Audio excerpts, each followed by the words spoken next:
guys, it's the Lotus here. This is my second Yugioh video. I'm going to be addressing the anti-meta and along with some other questions that I have about the current meta. So with that, I'll just jump right in. And I really want to point out that I expect to see a lot of anti-meta day 2 at Yugioh Nationals 2011. The reason for that being is because since the meta is it's very diverse right now, but it's very biased as to which decks are really being predominantly played. You can almost expect to see predominantly plant variants, agents, your 6 samurais, and heroes. So if you know the type of decks that are going to be played, you can find those blanket cards that cover pretty much everything, and you can basically tuck the duels away, right? I like using analogies. There's 2 cards that I think are very overlooked, and one is Synchro Control. It's a quick play spell. You pay 1,000 life points if you don't have a Synchro monster on your side of the field or graveyard, and you take control of one of your opponent's Synchro monsters until the end of the turn. And why that's devastating is because it's a quick play brain control, and it can disrupt any play that involves Synchro Summoning. Yes, they might be able to get off the Trishula, but you can save your own ass by taking that Trishula. They go first turn Librarian. You take the Librarian, and now they have to basically allow you to get pluses or minus themselves just to get rid of their own Librarian. That's a devastating play, especially since the majority of decks are going to be based on pulling out Librarian and trying to obtain a lot of pluses. So I think that card is something to look out for. Not look out for, but look into, and maybe play test with it a little bit. I haven't done it myself, but I just think I should let y'all know about the card if y'all haven't already. The other thing is Discord. Discord is a continuous trap card, and what it does is prohibits the synchro summoning of a monster for either player. So neither player can synchro summon, and it's destroyed at the 3rd end phase after activation, right? 3 turns is enough to end a duel. If you can shut down the primary source of how a deck functions, then you win the game. And it's cards like these that are going to secure your victory for the majority of games. I mean, yes, it's going to be dead against a couple of matchups, but even those matchups potentially synchro summon, so it's not all the time dead. If someone's out is the only way is synchro summoning, well, you still have that card to synchro summon. So yes, granted, it might be dead here or there, but there's no reason that you can't side it out. So I think it'd be a good card to main for this Nationals.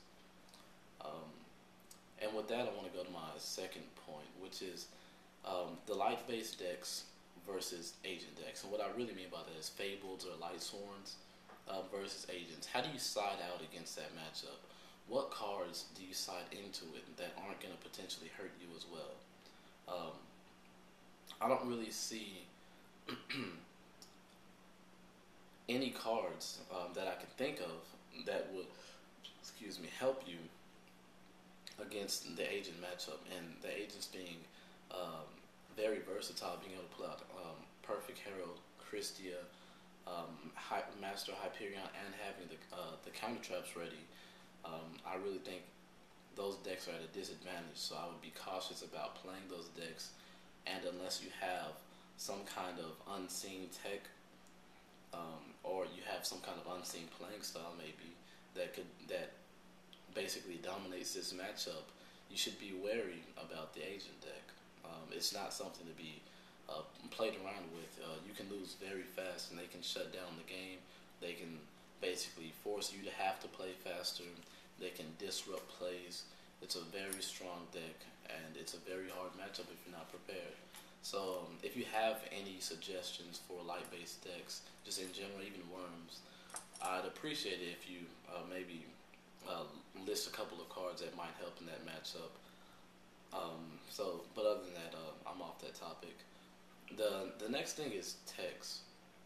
I addressed text in the last video, but I don't think I addressed it enough. Your deck is like an empty canvas, like a frame, right? And everyone's deck has has a body. And depending on which type of deck you choose to go with, be it samurais or X-sabers, you paint that deck a different color, and that the color represents the deck you've chosen. So predominantly everyone's deck is going to look the same because it's going to be a particular color depending on what kind of deck you're using, right? But the face of your deck is going to be your side deck and your tech cards. That's what's going to determine how you win, what you win, what your win condition is, whether you have that out or not, whether when they have double JD and dad on field, whether you can get out of that, you know, things like that. So I encourage people to tech their deck out more, and not just with one or two cards, but in their side deck, open it up and have possibilities for anything. Like you can pull just something out of your ass, like that no one's ever seen coming. And with the last thing I want to address was the plant variant. Originality is going to be the key for your matchup. Everyone knows every possible card that you can have in that deck. So unless you have originality, nothing is going to be a surprise to your opponent. If your opponent already knows the moves that you're going to make, then you're more than likely to lose because they're going to be prepared for that.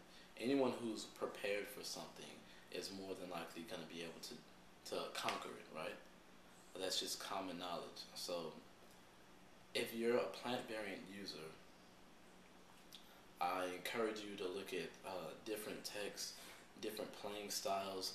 Go back to previous decks if you've been using plant variants, and look at cards that you were using that you're not using now, and ask why. I know a lot of decks aren't using Titanial just because they don't want to draw dead cards, but in this format, Titanial is a very strong card just because a lot of cards target. And yes, she can be deaded sometimes, but maybe you might want to throw in a Plague Spreader in the deck so you can maybe top deck Titanial back to the top of your deck and then some of that Lone Fire, then get out Titanial. Just plays like that. You have to look at it from the bigger perspective and not just think, oh, if I draw this dead, well then it sucks. Of course, if you draw dead, it sucks. It's a dead card. If you put yourself in that scenario, then you're already losing to begin with, right? So there's no justification for not trying to run cards like that.